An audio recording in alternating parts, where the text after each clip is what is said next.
Right, we will have a panel now on operational challenges related of real world deployment of MPC and such. So let's have Sophia, Lena, and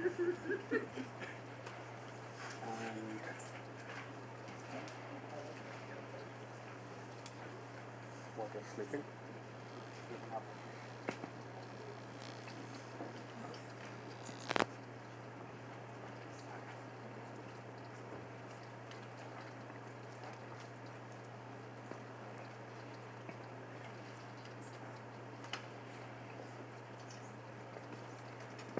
So welcome to the last session of today.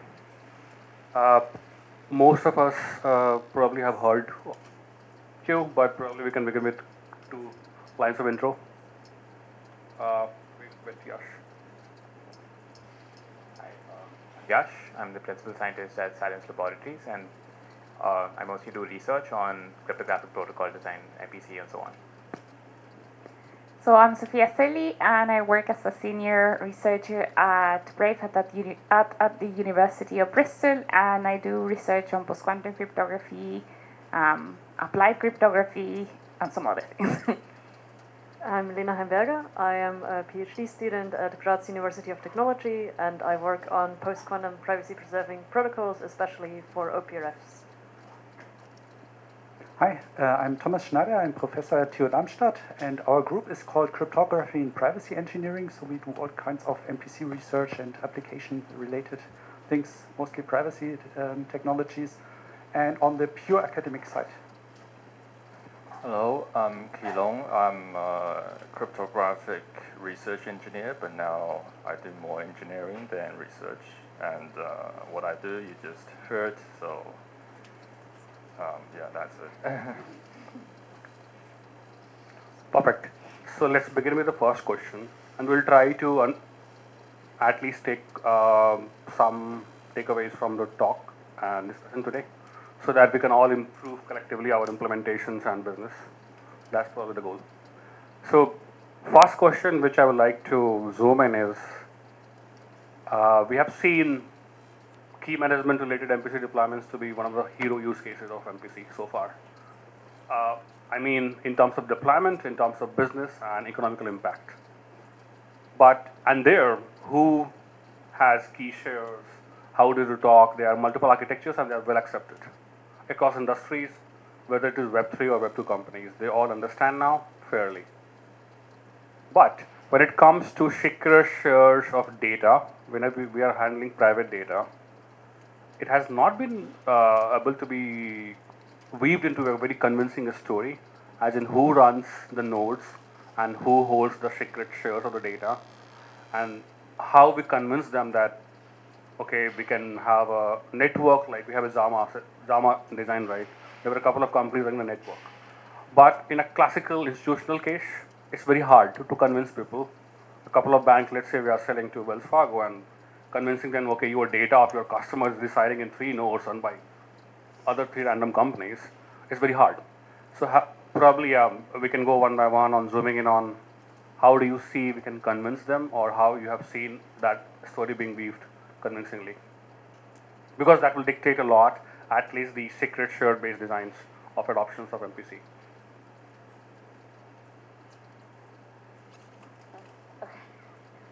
Yeah, maybe I can start. Yeah, I think it's going to be very context specific. Like, I don't think that there's a general philosophy that covers every deployment scenario. Like, yeah, I mean, now we have a pretty good idea of how this might work for these like key management networks and so on. But yeah, I think, for example, we have this one deployment in open finance where the like nodes are run by entities that have competing interests in some sense. Where there's a regulator involved, or at least some entity representing the regulator. There's one of the nodes is operated by the like custodian of the data. Another node is operated by like a data fiduciary.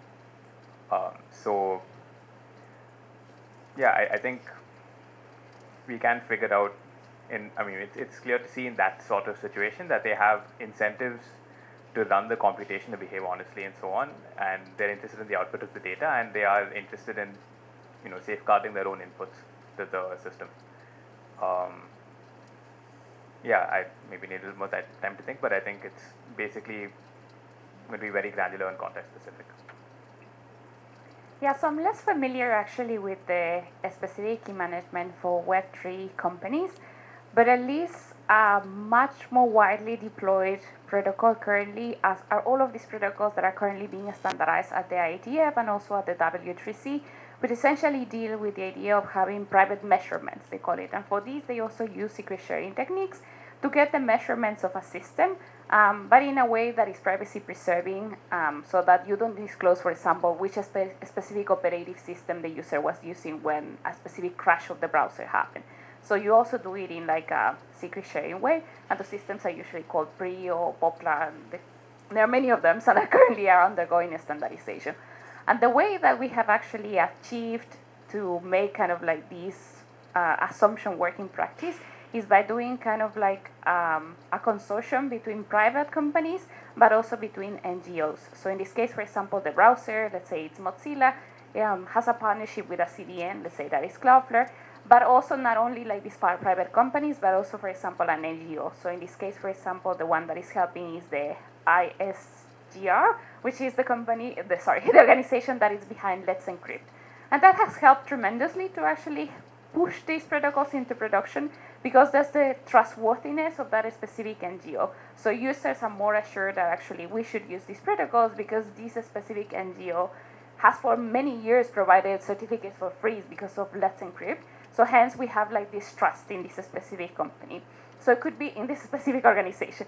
So it could be something like that as well, that yes, there could be, as Yash was saying, a consortium of entities that already have competing interests, but also in one of them, someone that also has a very much a good trustworthiness from the user side of things, so that we know that at least one of them has really the users in mind. There was this talk with defense that also they were talking about between the trade-offs of having like the client also be part of these nodes, or like not be the client be part of these nodes, or maybe a single company be like running the whole nodes, but in a confidential computing way. And I do think those are like really nice perspective as well, but I do think you really need to show at the end of the day to the users that you also have maybe a trustworthy node that you know that has all of the best interest of users in mind. And there also standardization helps a lot. Thank you. I guess more from a bit of an academic side, but we did discuss a little bit about having maybe a mix out of trustworthy nodes and non-trustworthy nodes, where maybe you have some nodes that are relatively stable, also have a very long uptime, but it's quite likely that you only have so many nodes in there, because it's quite expensive to run nodes, and it's usually really hard to incentivize people to run nodes here as well. So maybe you only have a few of these trusted nodes that are then run by an NGO, who also has to kind of take care of hosting fees, which can be quite expensive in the long run, depending on the actual computational load. So that's something we've been talking about for a while, because if you have this threshold implementations, then it's okay, where do you pick your threshold? Yeah, that's kind of what we thought about, but we don't really have a good solution, other than maybe you have some that are more stable and have more uptime, and then just pick some other ones, because it doesn't matter that much, because we have a threshold scheme anyways. I'd like to push this question even a bit further. Like, it's not only the question of who runs these nodes, but also who provides the software that's running on these nodes, who provides the infrastructure, the operating system and stuff. Like, we had in many talks today that people are betting on AWS and Nitro, and there's our enclaves, but we have seen for SGX, and this is just an assumption that these enclaves are secure, right, to some extent. And if everybody, in the end, if we have 5 nodes or tens of nodes running on AWS, like, who controls AWS in the end of the day? And ideally, like, we have strong companies, and like Sama or Tatsio or whatever, there's a lot of money in the market, and I would wish, as an academic, I can always have big wishes, why don't these companies work together and have a shared, like, each company has its own MPC stack, and these are to some extent interoperable, that I don't have to fully trust Sama or Tatsio or one company building the entire system, but let's distribute the trust, run on different operating systems, run on different cloud providers, different TEs, and we have to kind of at the moment, it's like a big, the trusted party is no longer a single trusted party, it's just a trusted company. Of course, a lot of open source code is there, and we can verify that the code is doing the right things, but if in the end of the day, this is just a bunch of nodes running in the same cloud data center, maybe that's not the right decision to put all eggs in one basket, but diversify somehow the trust. Yeah, I totally agree with that, Thomas. We definitely need to diversify both the software, having not just one implementation, but have multiple implementations. But this is quite difficult to do. The second implementation is to have a strong incentive to actually start, and also we need to diversify the cloud service providers, which is also difficult to do because every different service provider has a different set of tooling, and you need people that know this kind of tooling. You need the infrastructure people to know how to use it. But yeah, these are things we definitely need to do, but yeah, it will just take time. And also the enclave situation as well. But let me just go back to the original question about who runs the nodes. I think you've asked the right company because we've actually approached the 12 different companies to run these nodes. We went through this process. I wish I knew more details, but I wasn't involved in this process. But I can tell you a bit about what I know. There was a lot of interest in running MPC parties for summer, perhaps because they believe what we do, and I think maybe a more reasonable assumption is they get rewarded for it. So people who are MPC parties or the different co-processors, people can stake on these nodes, and they get rewarded by running the nodes, keeping the nodes online, doing the computation, and so on. So that's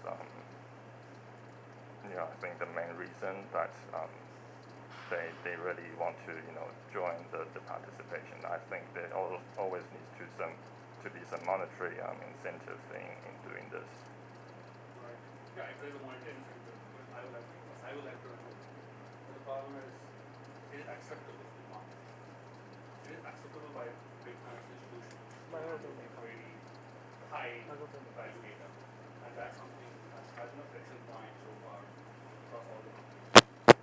And that brings my second question, which has actually two sub-questions. Number one, in your experience, You're not using the mic.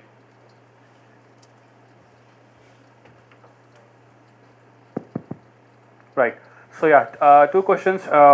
One, in your experience so far, apart from key management, so no wallet, no threshold signing, what other use case you have seen being actually deployed and creating good impact?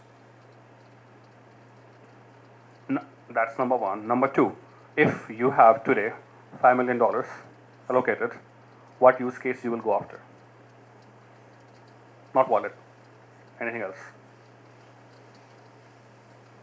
Thomas, would you like to pick up this one? Oh, I have big wishes. Private function evaluation. Jan presented private function evaluation. Let's not assume that the function is private to everyone. There's some research in that area, but so far all the MPC stuff is the algorithm is public. We all give away all our intellectual property. Each computation node in the network knows what's going on. Why not hide the functions as well and protect our intellectual property? Give me money. Honestly, we don't know the future thing. If we could predict, we could get rich. It's hard to postulate. But what's the nice thing in academia is that we can play around with different applications. With you presented PSI style things, which might end up in contact discovery at some point. Actually, we saw use cases for neural network inference today as well.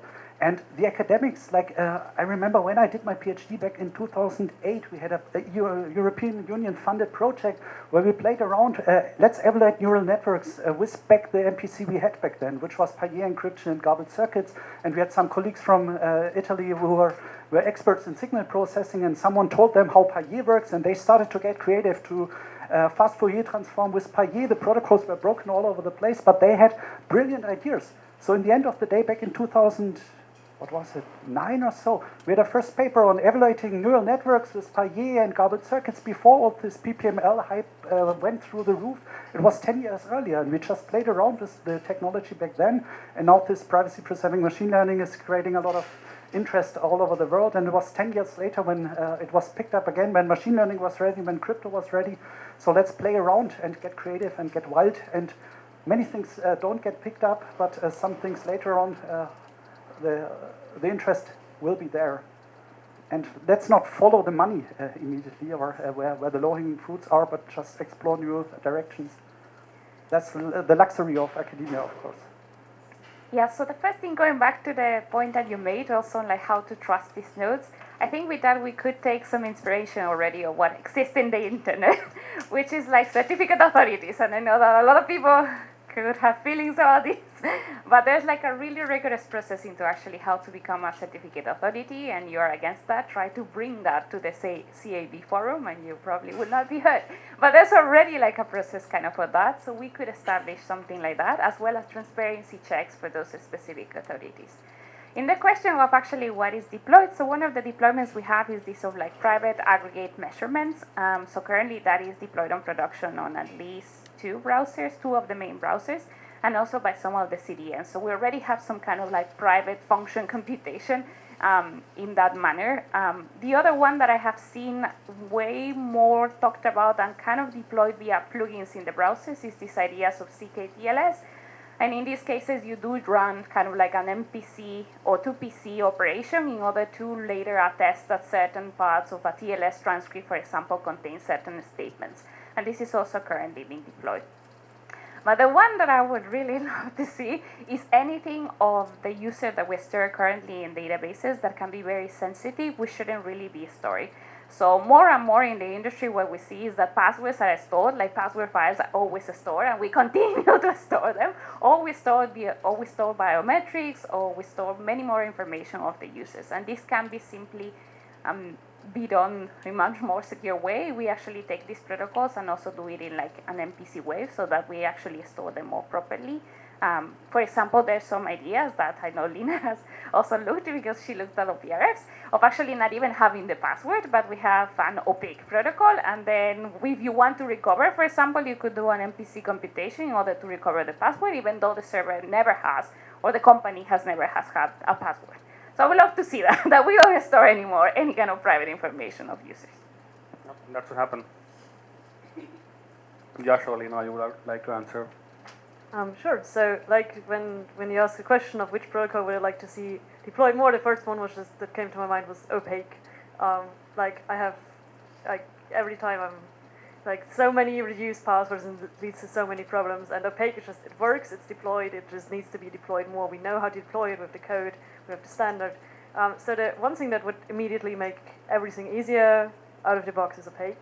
And then a lot of protocols would probably be easier to be deployed is if we were a bit more adventurous with the cryptography we use in deploying.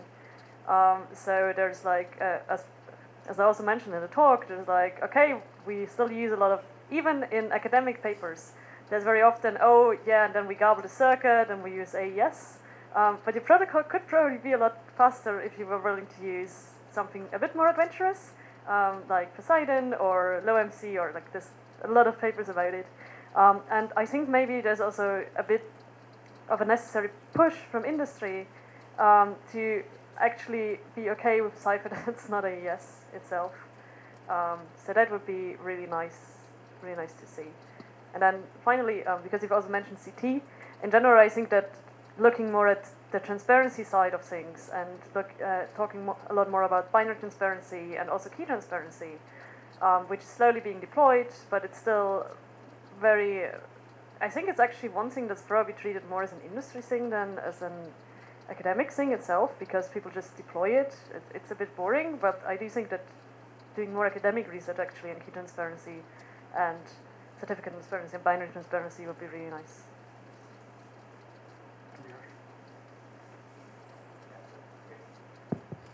I guess if there's one sort of direction that I'd like to stimulate some research on, would be maybe very broadly research that doesn't consider MPC to be a first-class citizen in the internet, let's say. What do I mean by this? As an example, like threshold signing, right? So one of the most broadly used signature schemes is ECTSA. Right? This is where a lot of my research has been for threshold signing. ECTSA is not particularly threshold friendly. If you were to design a system with MPC in mind, you probably wouldn't pick ECTSA as your default signature scheme.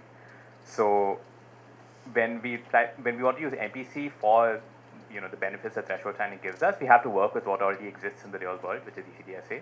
So we have to do like threshold ECTSA signing. So if we think about broader applications of MPC, like to manage data or to compute on data that's sensitive for some reason or the other, we usually make the assumption that the data is already secret shared and we can start using it, right? But if you want to, let's say, pull data from where it already exists, like through some APIs or something like this, we also have to work on gadgets to get the data in securely to start operating on it, right? And this is extremely non-trivial. Like we have one like pilot deployment where we have to like parse the data before we can start running queries. Like it on paper looks like a pretty simple problem, like just like running some simple statistical queries on data. But the most difficult part of the problem is like establishing a TLS connection and then also like parsing the data once you get it, because it's usually this sort of like a JSON file where all the fields are like variable lengths and so on, right? And like these are, I think, like hard problems that we have to solve before we start integrating MPC into systems that already exist. Kelong, what do you feel? What would you build? Okay, let me first talk about how to trust the different MPC parties. It is a very good question. So what I mentioned earlier was, we use trusted execution, we use cryptography, but there's also another pillar of trust that we use, which is legal contracts. Now, I don't know what is exactly in those contracts, but the partners need to sign these contracts with us, and I guess it will be along the lines of, if they do something fishy, they will have very big financial losses or big reputation losses, and this is another reason I think we can disincentivize partners from doing something malicious. Okay, now going to the part about what I'd like to see. So personally, I'd like to see more, let's say, development usage in PCG, so pseudo-random correlation generators. So for the things we do, like key generation, eventually we want the keys to rotate periodically, but it will be very infeasible if the key gen takes like 3 days. Yeah, but if there's something like a PCG that can give us these bits and then we can convert these bits into the right distribution, we can speed the keygen so much faster. But there's also, let's say, like a contention point between these really new research. There's been a lot of research on PCG. I just saw some papers that can use PCG to generate Shamir triples like a few weeks ago. But so the contention is, at Sama, we also try to be very conservative about the cryptography assumptions we use, because everything stored on the blockchain is permanent, and you really want to be conservative in the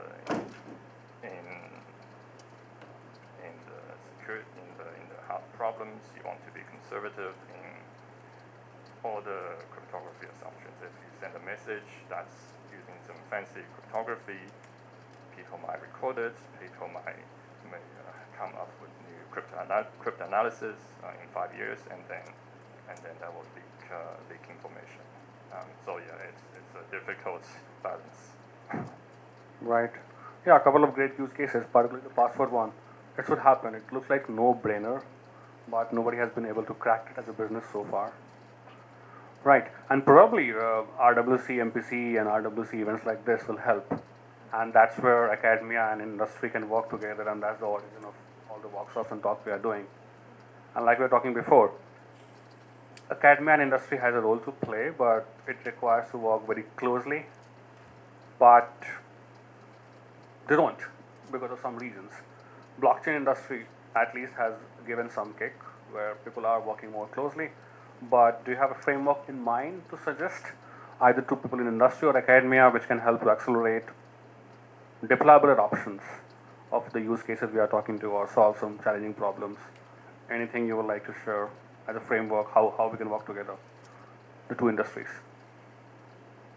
So in the industry, sometimes it does help a lot of standardization. A lot of people are against it because it is true that it's like a long process and you have to attend all of these meetings and sometimes you don't know the people on the room and it's really, really complicated. But the reason why in the internet we have things as DNS or IP or TLS 1.3 is because, yeah, so industry actors, some big industry actors and also from civil society sat together and decided to create together this protocol. And later, because of regulatory compliance, there was a push to actually deploy all of the systems in production. So just to give you like the most sexy example on the internet, which is TLS 1.3, is the best example we have. In these cases, there was a push both because of the Snowden revelations and because we knew that like there was many interested to actually decrypt communication. So we wanted to prevent that, and hence why TLS 1.3 was pushed. But also because there was like a lot of measurements that happened between different companies to say this protocol is feasible to be deployed in production. And also there was a collaboration with academia to say like, we have done the formal analysis, we did formal verification, and this protocol works. And because everybody went together and actually tried to create a better internet, we resulted in a really nice protocol. And I would hope that something like that also happens, and maybe it's currently happening because of the push from NIST to actually standardize threshold cryptography. But I hope that actually that also bleeds into how to incorporate that into protocols, so what eventually is standardized also at the standardization level that is standardized protocols, because that really pushes industry to make a move. Thomas, would you like to take something? Particularly, how do we balance the standardization and efficiency problems, and how do we improve both go hand in hand? First of all, let me say we need more workshops like this with excellent food and excellent bus services from the hotel and well-organized things where people feel comfortable and to start talking with each other. Not only in our MPC community or in the crypto community, also reaching out to other communities, right? It's also regulation or standardization is one direction, but also the regulatory side of this. If MPC is considered a state-of-the-art technology for data protection, everybody has to buy MPC products or has to use MPC, and it must be as common as TLS for data transfer. Also, like talking about openly, what the companies are doing, it's not easy. Also, trying to have collaboration models without academics having to sign NDAs or PhD students having to sell their souls to NDAs or stuff, which doesn't scale and doesn't work, right? So we need platforms like this where we can talk openly about whatever industry is able to talk openly and the challenges ahead and get each other updated and talking to each other. Right. Yash, would you like to touch on the balancing of standardization and efficiency? Yeah, I guess there's maybe a slightly different dimension to this. Just that I feel that there's a lot of like connective material that doesn't get generated because it's not incentivized in academia or in industry. For example, there's clear protocol specifications that everybody agrees are like unambiguous, representations of some published work. Right? Like, I mean, in academia, typically you're incentivized to publish papers, not really to like maintain detailed specifications over time and so on. In industry, there's really not much incentive for this. Maybe there's incentive to do this internally, but like, for example, for audits and stuff like this, right, it really helps to have like a clear reference to work from. Right, as I understand it, at the moment, there's not really much incentive for anyone to do this, but I think that there are more problems like this that can be, I know, we should like discuss at venues like this, figure out what the gaps are, and maybe create incentives for people to do this kind of work. Lena? I mean, I'm very much on the academic side, but I do find that, at least for me, it was pretty helpful to also like a lot of the things that I do in academia and to optimize the protocols are actually things that I have learned from relatively brief stints in industry. So I do think it's quite important to not just like have conversations, but maybe also to have some collaborations, like going to actually work for a while either in academia or in industry. I was quite helpful most of the time. And then on the standardization, I think it's, especially for the OPRF talk, we found a lot of really nice open source protocols that just have never been deployed. And there's so much academic research that just doesn't really seem to be picked up. Even though, like, I mean, for some things it's relatively clear why they are not being picked up, like for the private contact discovery, the database is just too large. If you have a database with 1 million entries, querying it privately is just too expensive. And we run into some problems there, and this is an open problem.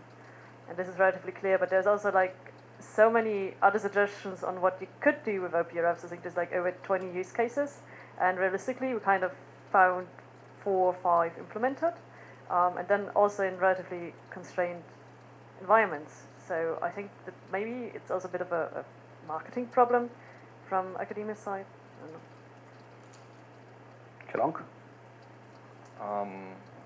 I think those are great answers. I don't have anything super extra to add, but yeah, I just want to say having industry participation, like having these environments where academia and industry can get together is really helpful. Like at least for Zama, we really like participating in the FHE.org workshop. It's happening tomorrow in case you don't know. And in this workshop, I think it's a great environment for academia and industry to come together and share ideas. And we have, so many, even in the competitors coming together and having a good time. Yeah.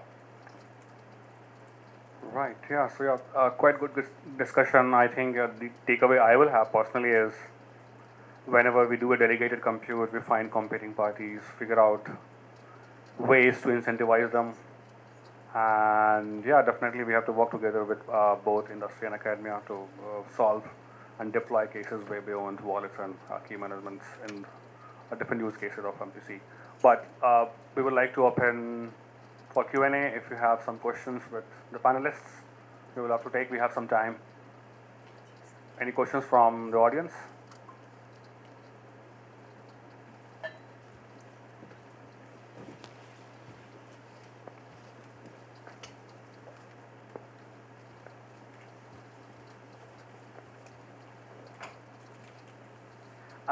I was wondering if we are actually asking the wrong questions about which applications should use MPC as opposed to more of a requirement-based design, right? Like if there are applications that need MPC to assist them for whichever properties we need, then you can actually deploy. So you might be looking at it from the wrong direction, which of course can be solved in different ways, right? One is collaboration, but collaboration in the sense of like going to stakeholders who have a requirement, right? I know quite a few academics who are doing that, but that takes a lot of time, right? And it's same for the industry as well, right? If you already have a customer who has a very specific need, you'd build your systems around it, at least the first versions of it. So I would definitely be thinking more along those lines as opposed to like, okay, where do we push the MPC in? I mean, same for FHE or whichever other application we're thinking about. Yeah, in that I think we actually have like the perfect example, right? Because during COVID, we actually had the need of a really good application that indeed could perform over encrypted data and that maybe MPC could be there, and we kind of failed because none of the actual applications that were proposed, first they took forever to actually be deployed, and second, really no one used them, or they were really buggy. So I feel like that was like a hard miss that we had on the industry to actually propose a really good protocol and deploy a really good protocol, and we didn't use it. And it's really unfortunate because while currently COVID-19 is not anymore considered a pandemic, there's many other diseases that are still a pandemic in several regions of the world. Like there's still a lot of places that have tuberculosis as a pandemic in many regions of the world. The same for AIDS. And we could actually provide an application that allow you to share to a degree some of the disease status without revealing who you are while revealing the status that you currently have of the disease. So yeah, I wish we could have had like the good protocols by then. One other aspect we haven't touched upon this yet is education. Educating the world that MPC can solve things that have this magic ideal functionality without trusting a single party, right? For us in the room, for all of us, it's clear that this is possible, but telling people also during the studies already that crypto is more than secure channels or disk encryption essentially, and with advanced crypto we can compute and encrypt the data and stuff like that. Like the MPC Alliance is doing a great job there. Also, the big companies having a lot of explainer material these days on the web. So getting this out into the brains of people who build software, or also giving them tools to automatically compile these protocols, or making this a standard technology that people think of, like we could have without, like, we've been working also with police together, and they are building these data silos all over the place for putting everything into a big data warehouse and putting a lot of protection around everything and telling them, look, you could use MPC to do a distributed computation there. And for them, this was literally mind-blowing that this is possible at all. And you don't need a data warehouse where you put all your data to do data analytics on police data, right? So this is something we have to get out into the world, that MPC can do magic things that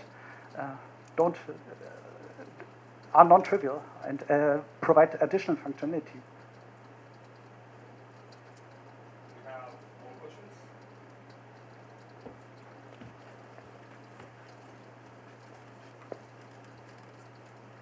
But how do we ensure that the additional functionality we get from deploying MPC doesn't actually cause harms, like more harms than not using it, just by allowing collection of more data, for example?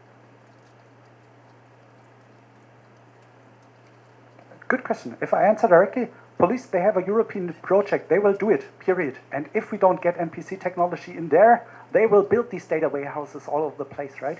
And like, we have to speak up or tell them, of course, this shouldn't be some privacy washing or implementing dangerous things, or in the first place, we should always, as we always do, is this necessary at all? And sometimes there's use cases, but then please use at least some privacy technologies to not put all the data into a data warehouse. But for them, it's natural to do this because they understood how a data warehouse works.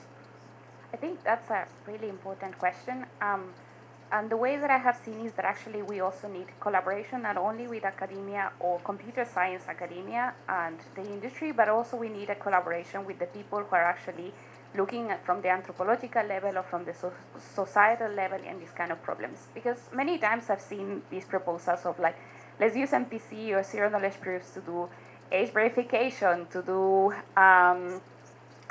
police checks, to do a status of the migrant checks, to do a status of aliens, whatever that means, checks. And the majority of times, or for example, even to do CSAM regulations.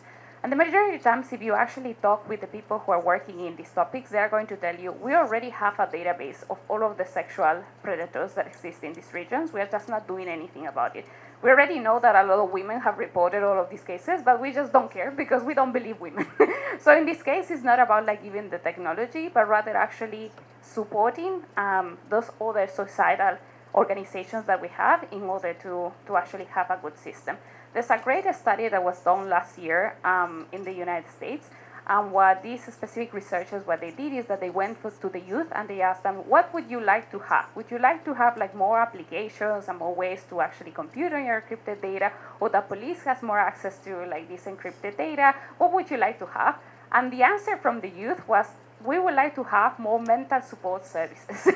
So sometimes it's as simple as that, or sometimes the application on that is very simple. Like one thing that I always hear from NGOs is that they would like to have, for example, a way to have an encrypted chat, so people report in an encrypted way when some crime or something has occurred to them. And unfortunately, we haven't provided that as cryptographers, which seems really simple. So maybe even looking at these kind of like simpler problems that have a bigger societal impact could be also our focus instead of just thinking about like, let's solve the age assurance via zero knowledge proof. But I would say, always work with the people who are also working on the social sciences. And maybe to add to that, I do think it's kind of like, yeah, it's a bit scary to think of, oh, what if we just do more with it?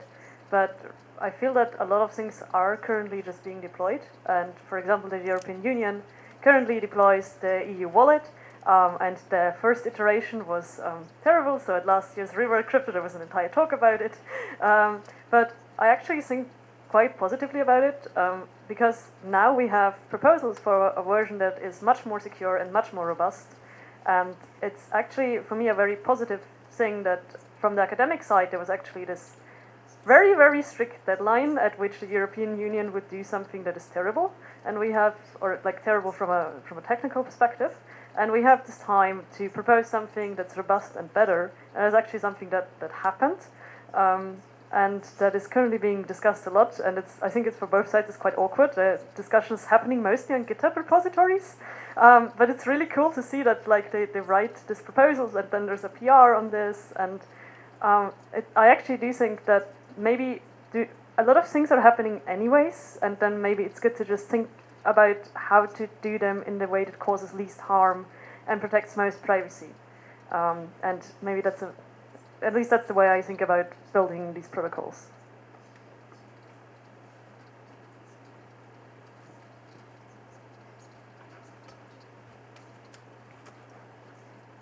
Just to go back on that question, I think we also need to remember that harm could also be non-privacy related. So like when we silo in on only the data aspect, we forget that there are so many other harms that we're not looking at, and we might actually be allowing other harms by using MPC in certain settings. So that partly comes from the fact that we're trying to build protocols which are more generic, right? That comes by default, that we're not restricting the purpose through design. And so I think there are various elements that come into play when we need to think about harms. The other thing, just to add on what Sophia mentioned with working with sociologist stuff, but it also means people who are actually being harmed, like working with them, is another way where you get a lot of information of what they consider the harm to be. So. Yeah, like on your first point is very related to age assurance nowadays, so it's not really MPC. But in age assurance, what they essentially do is you have the encrypted blob taken from whatever, it could be an encrypted JSON, an encrypted TLS traffic, whatever it is, and then you actually show that in that encrypted blob via CKP, you have a field that says that you are over 18. But nothing really prevents that from later saying like, oh, it's also a field that says that you're a woman. It also a field that says that your sexual orientation is X, Y, Z.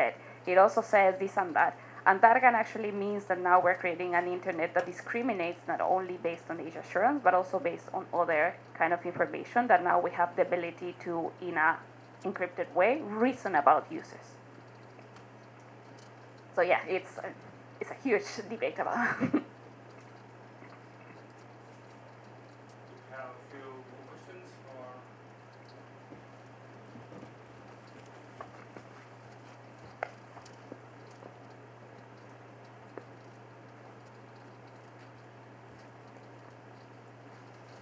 I'd love to hear if you have any ideas on how we can bridge that gap between algorithms and great breakthroughs within academia, and then actually like getting these algorithms deployed in the wild, in the real world, like solving problems within society.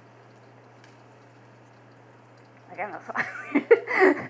So I've seen like many ways. So the first one is when you have the push for standardization, and that usually comes with regional bodies. So it's usually NIST or the European Union, or recently there was even the Korea competition. There's also a competition that is happening in China, and essentially there it pushes some academics to actually look at this problem and eventually will be deployed. The second one is when there's some kind of either PR, because there's some revelations, and that happened during Snowden, but it also has happened because there has been a big data leak, or someone looked at a protocol and really was completely broken, and then people start looking like, okay, we really need the alternative because the reputation of a company is really looking bad, so we better fix it with a really good protocol. And the third one is one that for a longest time is not solved until someone puts an eye on it. And this is the case I usually call of both two protocols that are deeply loved, which is WireGuard and Signal. So if you have used Signal or WireGuard, you will know that for a while we didn't have like that specific counterpart. And the reason why we didn't have them is it wasn't really because we we actually knew how to do this technologically, but it's just that no one actually took the post to actually make it happen and that people could just take it. And what actually helped the adoption was essentially that this specific protocol was open source, so anybody could take it and install it, and it's also very usable. So if you just like install it in your mobile device, it immediately will work. The same with WireGuard. Like if you have tried to use any other the alternatives to WireGuard, it's completely hell. But with WireGuard, you just install it, click the buttons, and it works. So I would say like those are the avenues. So one more aspect is simplicity.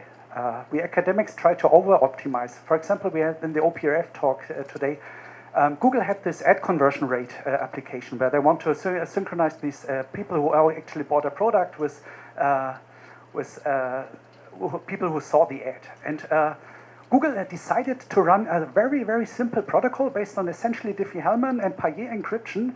And the motivation was because they were able to tell this protocol to a manager and said, look, this is essentially a variant of Diffie-Hellman key exchange, and everybody's using Diffie-Hellman key exchange, and no fancy cuckoo hashing, vector OLE, you name it. The protocol is not efficient, but it's simple, and simplicity sometimes also wins to get these things out.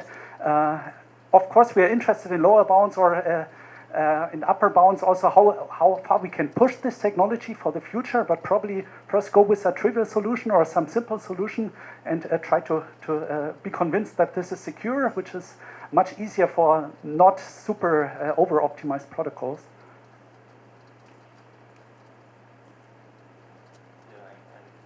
And sometimes companies just want things to run fast. Like not just Zama, but many other FHE companies, they are spending a lot of resources on researchers doing FHE research, speeding up bootstrapping, and we've seen tremendous improvement over the past, 3-4 years.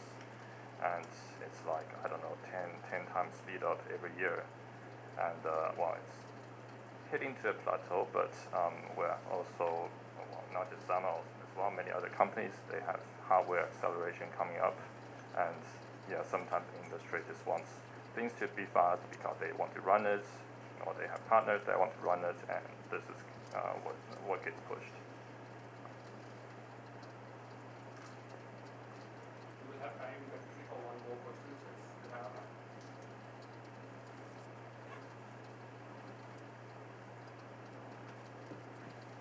And yeah, thank you very much to our panelists for a really decent discussion. Yep. Yeah, thank you very much for sharing your thoughts. And yeah, hope we have many more cases next year when we present for RWC MPC. More than what we talked today, solving actual real world problems driven from business, not trying to fit. Yeah, so yeah, thank you very much.